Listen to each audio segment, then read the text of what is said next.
pinakakasuhan din po ng Senado ang mga kumpanyang ito, mga kumpanya ni Zaldico. Pinapakasuhan dahil sa mga anomalya. And even, I just watch it, sinabi ni Villanueva, back then, mayroon din yung korporasyon ni Zaldico na may kaso sa BIR, which is BIR, kaso ba sa BIR or may issue na 50 billion pesos yung mga korporasyon niya. Ito pala nabanggit dito. O, sabi dito. Okay, sabi ni Joel Villanueva, okay, sabi ng article pala, the lawmaker also mentioned Bureau of Internal Revenue cases against SunWest Corporation as well as the alleged 50 billion pesos complaint against Co, which was supposedly filed by Task Force Kasanag International. Kaya nga ang tanong ko dito, nasaan na ang kaso?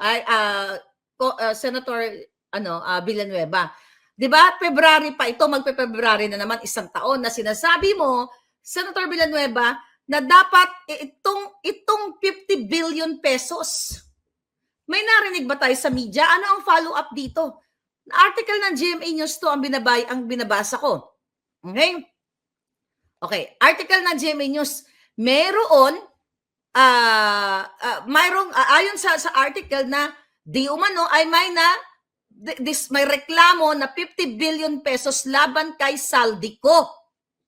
'Di ba? Na pinail ng Task Force Kasanag International. Task Force Kasanag International, nasaan na? Ano ang update? Malaki yan, 50 billion pesos. Bakit hindi yan pag-usapan sa Congress yung kaso ng mga kumpanya ni Zaldico? Pero ang 125 million pesos na confidential fund ni Sara Duterte, yan ang ginagamit nila as ground of impeachment ni Inday. 1, 2, 3, 4 is impeachment case. Pero eto, lumabas na itong putang inang Zaldico na ito. Itong baka ng ina mo, akala mo uurungan kitang ulul ka. Ha?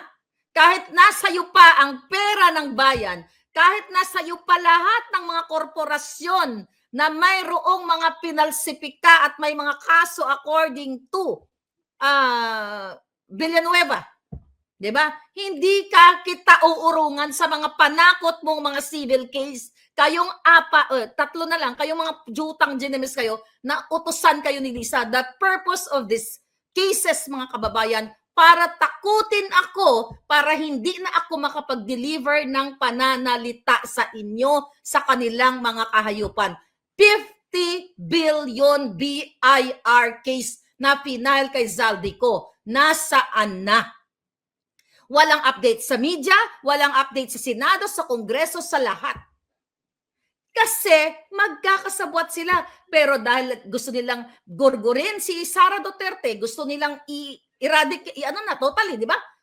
Very yun, ang ating information kagabi.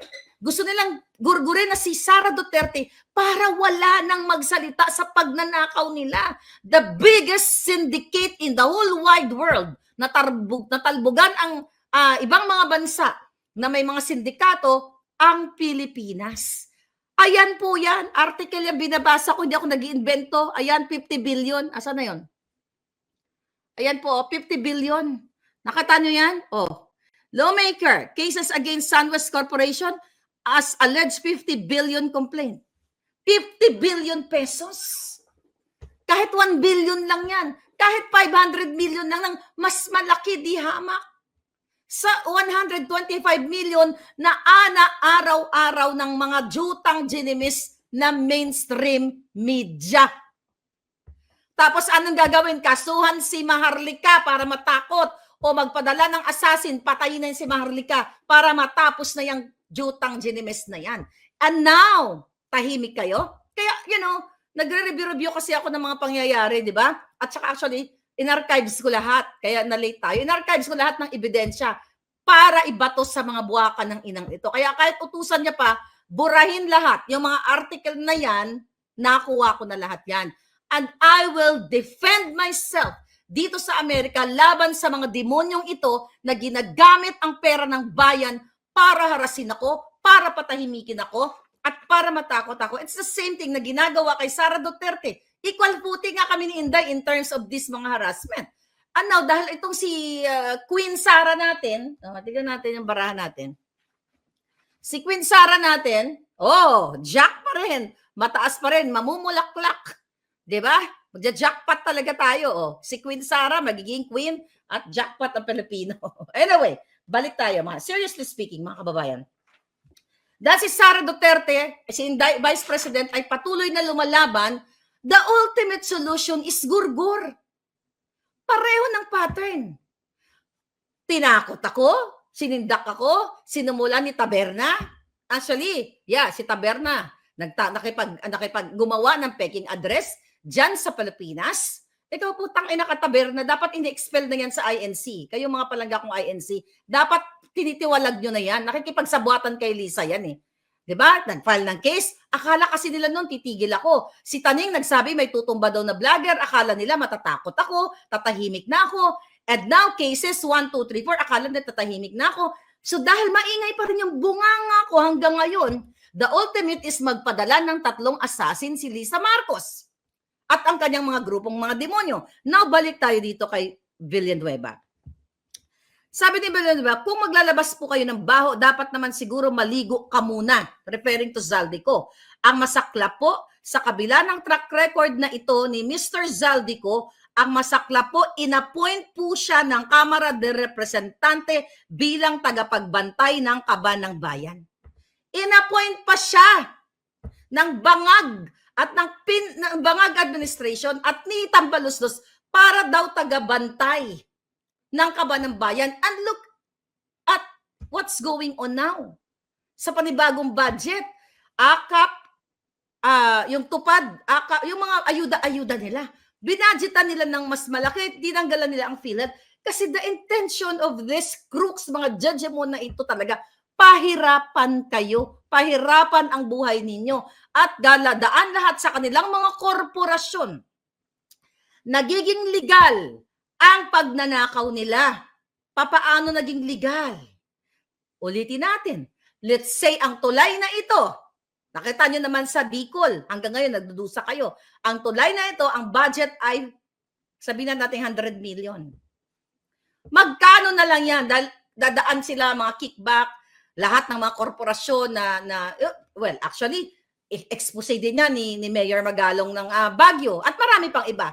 Ano nangyayari sa tulay? Instead the worth 100 million, nagiging worth 1 million na lang para na lang siyang papel. Para na lang siyang bond paper na kapag nagbagyo, wash out kaagad. At nakita nyo yan, mga kababayan. Tapos sasabihin ng puwaka ng inang mga ito, ako, doon sa kaso nila, na ako ay sinisira ko daw ang imahe ng Congress.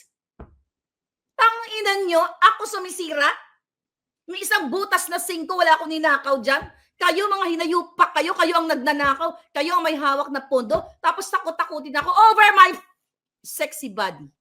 Diba? Over my gorgeous body. Hindi ko kayo uurungan, mga putang ina niyong lahat. Ang hilig niyong manakot. That's very third world country. Yan ang panakot lagi, kasuhan. Buti sana, all of a sudden, nagsabi ako dito na ikaw magnanakaw ka, private people, whoever you are, excuse me, na wala kang bahay, tapos sasabihin ko na lang, ay, ikaw magnanakaw ka, bumili ka ng bahay sa Paris na kinathang isip ko lang. That is malicious. Yan ay, yan?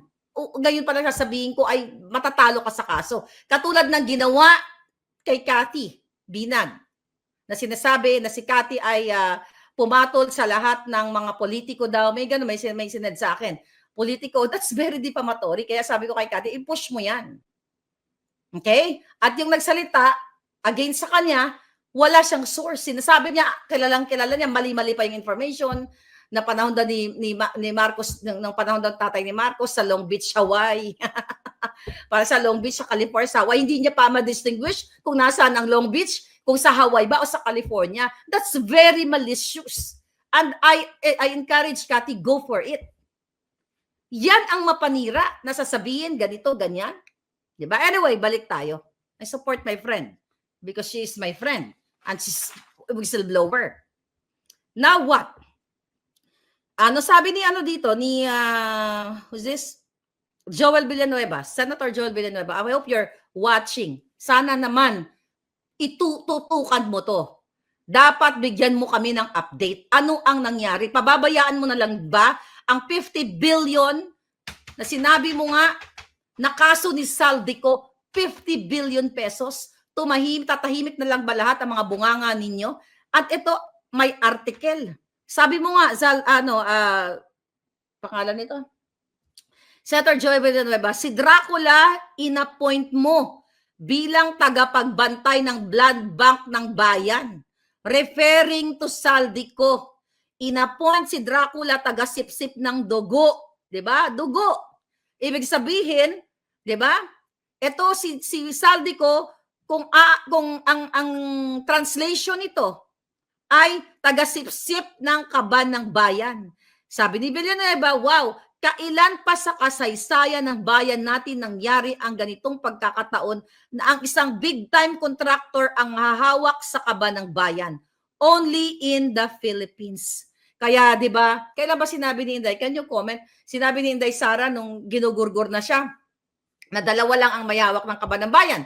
Si Saldico at si Tambaloslos. Ato, February sinabi ni Bangag. Pero ayaw yan pag-usapan ng media. Ayaw nila yan araw-arawin at ayaw din pausapan ng Kongreso at Senado kasi nga magkakasabwat sila. Here, sabi dito, may nanununog ng bahay natin. Sabi ni Villanueva, nahuli natin may dalang sulo. Sinusunog ang ating mga poste ng bahay. At nang mahuli natin sila, sa halip na magpakumbaba, sa halip na aminin nila na sila'y nagkamali, sila pa ang galit. Sila pa po yung nambubuli. Sa halip minumura tayo, tinitira tayo, below the belt, kesyo, pangit tayo, mayabang tayo, etc. Kaya nga, Senator Villanueva, kami minumura kayo mga buwaka ng inang ito. Ayun na nga nahuli na, tayo pa kakasuhan. Tayo na nag-expose ng kahayupan nila, tayo pa yung kakasuhan. Nakita niyo mga kababayan? Yes, Bot Ponce. Boys, Japan, salamat po sa suporta, sabi ni Boy Sardinas. Ano daw? First week, sabi ni Ellen Amboy, first week yata, sabi ni Inday Sara. So again, ito yun, kaya binabalikan natin, mga kababayan. So, yung kaso ni Saldico, talagang ito ay para tumahimik ako. Ito, balikan natin yung mga sinabi ko. Kasi in-expose ko pa na nakabili siya ng bahay sa Paris. Diba? Dahil ito ay binigay sa atin, nag-email pa sa atin yung taga-Paris. Okay? Nag-email pa lahat. Tapos nasaktan sila. Nasaktan kayo. Kung hindi kayo magnanakaw, hindi kayo masasaktan. Bakit gagamit pa kayo ng pera ng bayan para magdemanda at magdemanda dito sa Amerika para patahimikin ako? Saldico, kahit hawak mo pa ang kaba ng bayan, hindi ka mananaig sa ngalan ng katotohanan na buwaka ng ina ka. Lahat kayo actually. Here we go. Ito, pinakita ko yung Paris niya dito. Pero ngayon, pinagsiyagaan ko, maiksi lang naman. Mga kababayan, bago po pinatake down ni Lisa Smugs, okay, ni Zaldi, kasama na sila lahat doon, kasama nila. Ito sila yung mga black ops ni Lisa. Si Saldi, si Tambaloslos. Bago po nila pinatake down ang dalawang Facebook page ko, ay may nag-message sa akin na nasa circle din nila. Okay? Nasa circle din nila Zaldi Kulangot. Na siya ay may, ang asawa ni Zaldi, ayon sa ating source, o sa ating puting ahas, mga kababayan, ay doon dinadala sa Paris at sa Forbes Park ang pera nating lahat. Pera ng bayan. So may nag-message sa akin, okay. Naikwento ko na to sa inyo. Yan. Bakit, Saldico?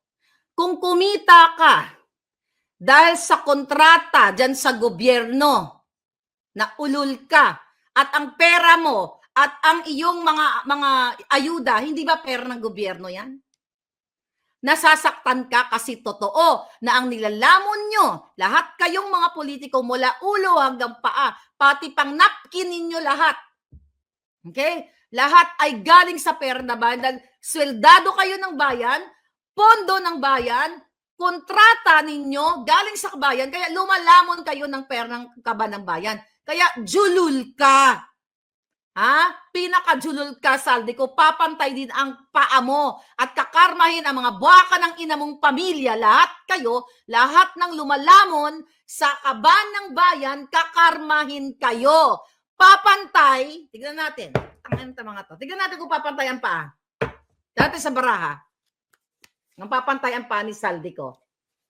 Okay. Tignan natin. Here we go. Tatlo ang papantay na paa sa mga pamilya mo. Okay? Kailan daw ito pangalaga? 3. Ayan, sigurado. May papantay na paa. Matakot ka sa baraha ko. Dahil itong barahang ito, yari ka. Ayan, tingnan mo, pati baraha, hindi nagsisinungaling. 3 paa. Baka 3 paa yung...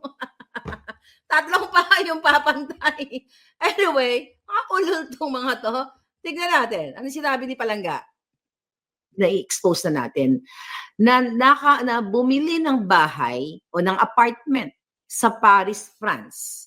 Sa number 31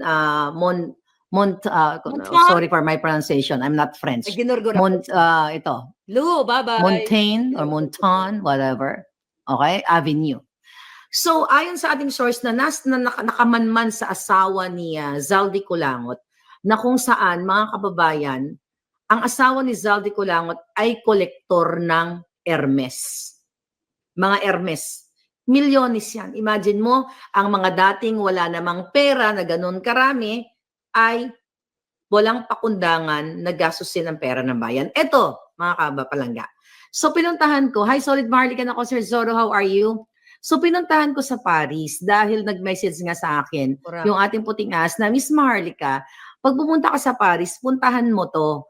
Itong bahay na, itong apartment na ito, kasi diyan bumili ng apartment unit ang asawa ni Zaldi. So ito, mga kababayan, pinuntahan natin. Pinuntahan ko pa yan sa Actually, Paris. ito. Talaga. Ayan, tingnan natin ha. So, hindi ka makapasok kasi merong code. Right? Pasok na ng bahay nila. Okay, so pumasok ako dyan. Tapos, then ito. Tingnan natin. Papasok sana ako. So, ayan. So, supposedly papasok sana ako. Kaso lang, meron palang susi. Merong, ayan, hindi ka makapasok. Kaya dapat, ayan, kita mo. Alright. Okay, ito na po. Ito pa isa. So, ayan. Actually, napakasimple lang naman na apartment to titignan mo. Pero nasa heart nga siya ng shopping center. Dito sa Avenue Montaigne. Ayun, nakita nyo, number 31. Tignan natin. Ayan, diba? Ayan, 31. So, nandun siguro, I don't know kung nandyan dyan yung mga hinayupak na awatan sa taas. Mapasok sana ako. Kaso lang, of course, merong code. Okay. Ayan. So, ayan mga kababayan. So, sinadya ko po yan nung pumunta ako sa France kasi nga, ang nagbigay sa akin ng impormasyon, mismong na-circle at nakapasok na dyan sa apartment na yan dahil kakilala din nila ito. Okay? Alam nyo mga palangga, hindi ko lang pwede sabihin yung source natin kasi lahat ng mga source natin, lahat ng mga puting ahas natin, inaalagaan natin yan hindi magurgur. Kasi the moment na malaman nila kung sino ang source ko, gugurgurin talaga nila yan mga kababayan. Baka yung asawa ay kolektor ng herpes, sabi ni Den Scorpion. So mga palangga, nakikita ninyo na kung iimbestigahan lang ng gobyernong ito, kung saan dinadala ang pera ng nating lahat, ay talagang dapat ito mga ito, walang kapantay. Dapat 1 milyong katumbas ng gurgur ang parusa sa mga hinayupak na ito. So last year, sinabi ko rin sa inyo, na maliban sa kolektor, itong kanyang asawa at pinapasara ang mga boutique o mga tindahang mga designers sa Paris, France. Okay? At binabayaran, binibili lahat gamit ang pera ng bayan kung naalala ninyo. Ngayon, napatunayan na natin, okay, dahil sa inilabas ni Joel Villanueva, ni Senator Villanueva, na mga anomalyang kinasasangkutan ni Zaldico at mamaya, anuhin natin yan, isa-isahin natin yan. At gusto ko rin i-share sa inyo mga kababayan, this was last year also, na sinabi ko na itong last month lang pala, na itong si Saldico, si Liza, si Tambaluso, si Sandro, okay? Magkakasabwat sila sa pagbayad ng mga trolls. 'Di ba sabi ko yung kalbo, okay? Yung kalbo, 'di ba? Si kalbo na dugyot na Ito dugyot. yung mga trolls na lumabas sa TikTok, mga palangga, na hindi naman, apolitical naman tong mga batang ito, tapos biglang pinagtatanggol si Tambaluslos. Remember that? So, yan yun. Na, basta alam niyo na yun kung sino si kalbo dyan. Okay? Si Kaki Kalbo. Okay? Na nag-away-away sila from presidential communications dahil hindi binibigay ang pera para sa kanila. Okay? Kaya inabsorb itong si Kalbo ng kampo ni Saldi at nila Sandro, nila Tambaluslos para umatake sa akin, umatake kay Inday Sara, kay sa mga Duterte at sa lahat sa atin. So, yan po ay actually information na naibigay ko na sa inyo. Ngayon, mga palangga, actually, itong taong ito ay napag-alaman din natin base sa impormasyon na na-receive natin. Hanapin ko lang yung eksaktong Okay. Binanggit ko na to na nagmamay-ari nga siya ng Misibis Bay Resort, Sunwest Group. Alright? At iba-iba pang mga companies which is binanggit ni Joel Villanueva. So imagine mo last month, last year, na tayo sa ito, nagbibigay na tayo ng information. At now yung mga information na isinishare sa atin ay nagiging balita na. At si Saldi po, mga kababayan, ayon sa ating source, ay inatasan talaga yan ni Tambaluslos, ni Lisa Smugs na magbayad ng trolls. Para, ito yung na-vlog na natin na bayaran ang mga kabataan na mag-post sa TikTok ng 3 posts per week, 12 posts per month for 50 content creators sa TikTok. Remember that vlog? Then, dapat magkaroon sila ng 600 posts per month to Alangga, yung bahay nila doon, yung Paris sa pinuntahan namin, may taga Paris ba dito? O see you in Paris, I'll be there. Very soon. Magkita tayo dyan. Puntahan ko ulit yung bahay ni Saldico. Anyway, ayun na nga, nasa heart siya ng shopping center. Nakita nyo naman yung taga Paris. Pero tinignan ko, kanina bago tayo mag-vlog, nag-research ako, sabi ko magkano kaya mag-rent ng apartment dito. I don't know kung tama yung presyo doon sa Karatig Puok, nearby. Karatig Puok, ang lalim. Nasa $1,700. Kayang-kaya ko yun. Kasi nirentahan nga na apartment dito ng Junakis ko. Ang mahal, $3,700. Okay, yung apartment niya with everything. Sabi ko, pwede naman tumira siguro doon, 1,700 kahit 2 months. Gugwardyahan ko sila. Babantayan ko lang mga buhaka ng meron akong camera naka-ready. Pagbukas nila, wala! Andito si Marlica, tagabantay sa inyo. I'm just thinking about that kanina. Pero hindi ko gagawin yan. Hindi ako magsasayang ng panahon ko sa mga julol na yan.